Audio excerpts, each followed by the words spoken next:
Guys तो જોઈ શકો છો મારા હસબન્ડ આજે પનીર બનાવી રહ્યા છે તો હું તમને એની રેસીપી બતાવીશ। તો સૌથી પહેલા નાખી દીધું છે લસણ। તો તમે જોઈ શકો છો લસણ થોડું ક્રિસ્પી થાય ત્યાં સુધી એને આપણે થવા દઈશું। તો હવે આપણે જોઈ શકો છો તેમાં નાખીશું આપણે થોડું પેપ્સિકમ। તો આ પેપ્સિકમ એમને નાખી દીધું છે તો એને આપણે થોડું થવા દઈશું। તમે જોઈ રહ્યા છો કે પેપ્સિકમ સરસ મજાના पहला लसण नाखीने हवे पेप्सिकम तो तेने आपणे थोड़ું 5 मिनिट थवा दईशुं। तो तमे जोई सको छो पेप्सिकम थई गया छे अने हवे आमां आपणे शुं नाखीशुं ग्रेवी। तो आ छे सरस मजानी टामेटा अने डુંગળી।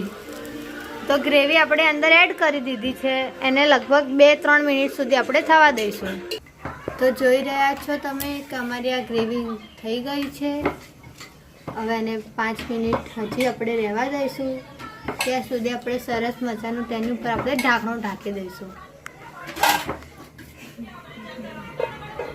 તો જોઈ શકો છો ગ્રેવી સરસ મજાની થઈ રહી છે। હવે આપણે એમાં ઉમેરીશું થોડી હળદર। 1 ચમચી જેટલી હળદર નાખીશું આપણે અંદર અને સ્વાદ અનુસાર મરચું। તમને तीखું ભાવતું હોય તો तीखું અને મીડિયમ ભાવતું હોય તો મીડિયમ। અહીં આપણે 3 થી 4 ચમચી મરચું એડ કર્યું છે। હવે આમાં આપણે ઉમેરીશું શાહી પનીર મસાલા।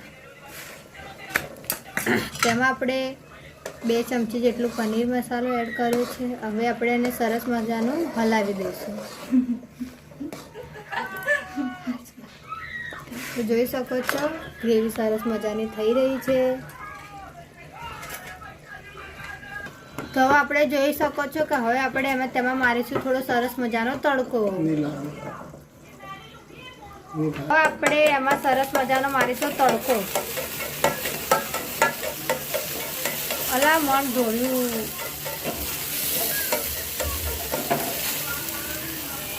તો આપણે એમાં તડકો મારી દીધો છે થોડો સરસ મજાનો।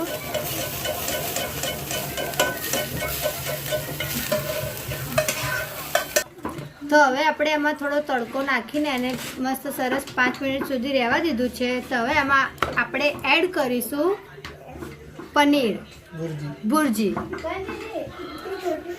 तो आपणे एमां सरस मजाना आपणा हस्बेंडजी पनीर एड करी रह्या छे भुर्जी टाइप। आपणे एने थोड़ुं छीणी लीधुं छे। हवे आपणे एमां बराबर सरस रीते आपणे पनीर नाखी दीधुं छे। तेने सरस मिक्स करी लेवानुं छे। हवे आपणे आने केटली मिनिट सुधी रहेवा दईशुं 5 मिनिट। हवे तो एना अंदर नाखीशुं आपणे फ्राय पनीर।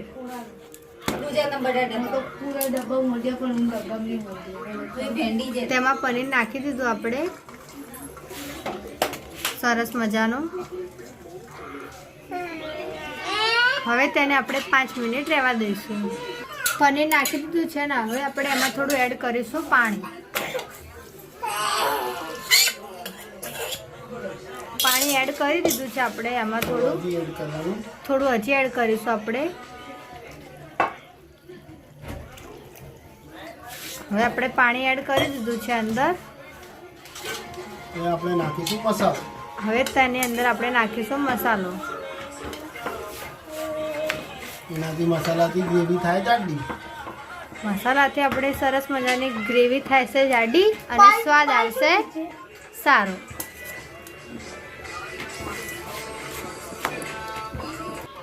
આપણે બધું મસાલો એડ કર્યા પછી તેને આપણે 15 મિનિટ સુધી ઢાંકી દઈશું। 15 મિનિટ થઈ ગઈ છે। હવે આપણે તેનું ઢાંકણું હટાવી જોઈશું। સરસ મજાનું થઈ।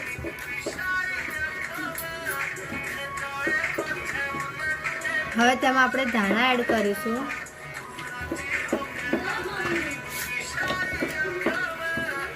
લીંબુ નાખીશું।